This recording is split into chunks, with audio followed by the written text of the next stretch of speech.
Considering a faculty route, let's talk about it.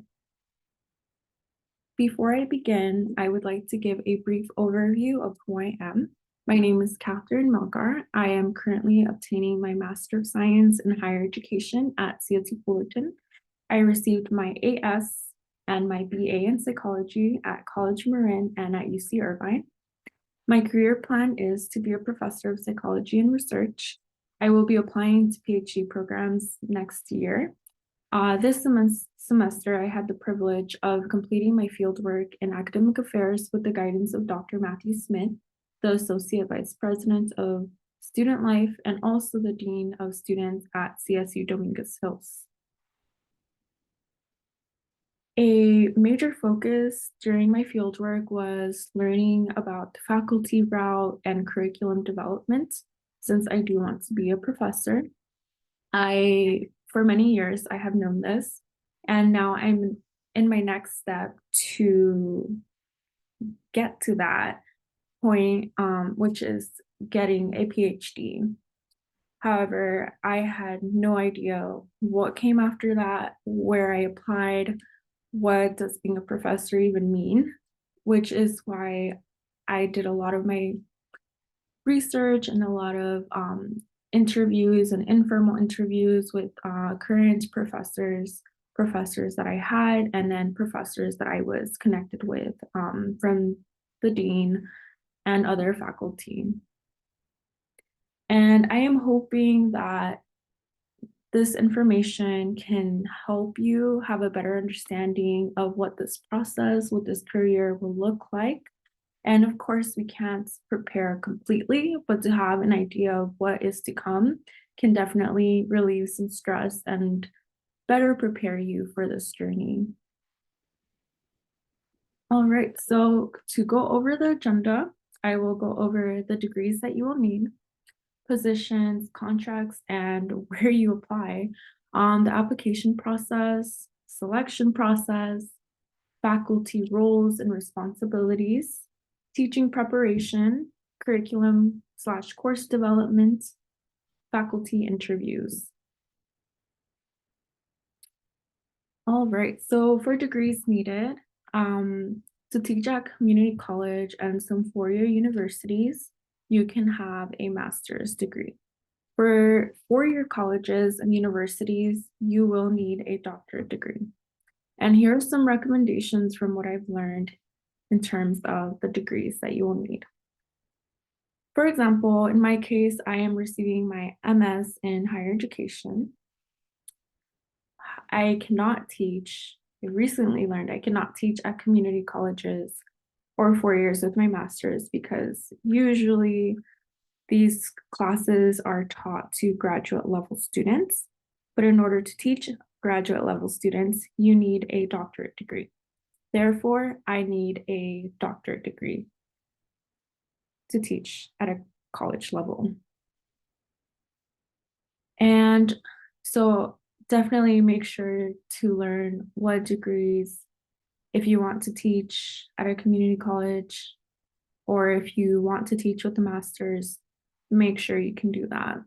And then meet with professors teaching those subjects, learn about the degrees that were required of them to teach at a specific institution, what that process look like, or where to look for the degree needed. Learn about the qualifications for the institutional level interested in working in. So not just the degrees, but also different requirements. Some institutions might require extensive research background or publications. So definitely looking into the requirements for the degrees and other needed materials or background. Positions overviews. I'm sure, like myself, you are asking, where do I apply? What do the roles even look like? So I'm going to try my best to break it down for you. First, we'll go over contracts. So these contracts can be 9-month contracts. So the salary covers August to May, but is distributed throughout 12 months. And then The other 3 months are earned from other sources, such as paid summer teaching, nonprofit work, or research grants. For example, one of my professors at UC Irvine in psychology, she had her own clinic, her own practice. So that's other work that she did aside from teaching. Then there's full-time contracts that are 100% for 9 months or 12 months.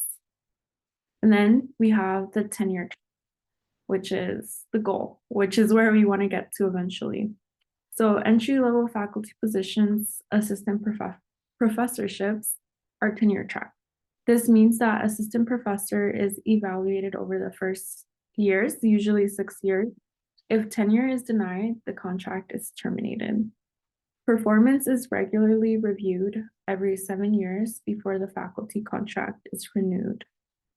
10-year contract is the goal because it comes with a lot of job security and ability to move up in position levels and salary. So where do I apply? So you can apply at the institution that you're interested in working in. For example, if I wanted to continue working at UC Irvine, if I wanted to work as a faculty, I would go into UC Irvine's employment opportunities, search for psychology professor roles, positions. I can also look in other job engines such as Indeed, ZipRecruiter, LinkedIn, higher education, job.com.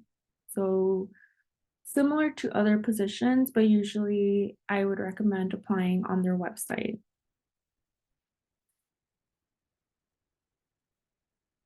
Application process. So this will look similar to the college application process.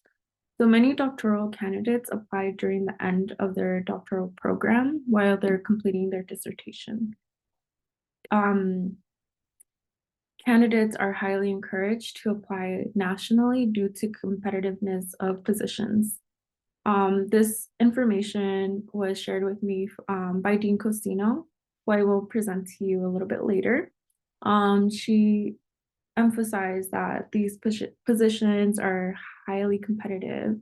And when she applied, she actually lived in New Jersey. But again, her advisors, her professors really pushed for her to apply nationally. So all over the United States. And then as for material that you need to submit, like I said, similar to a college application, but a little bit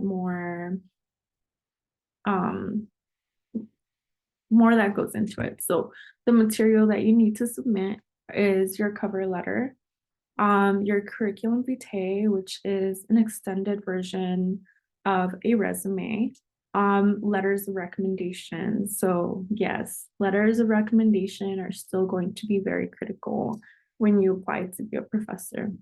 And then some requirements may also be to submit a sample of a dissertation chapter, which by this time in your academic career, you will have any publications or writing samples, your teaching philosophy, and also a sample of a syllabi that you have created.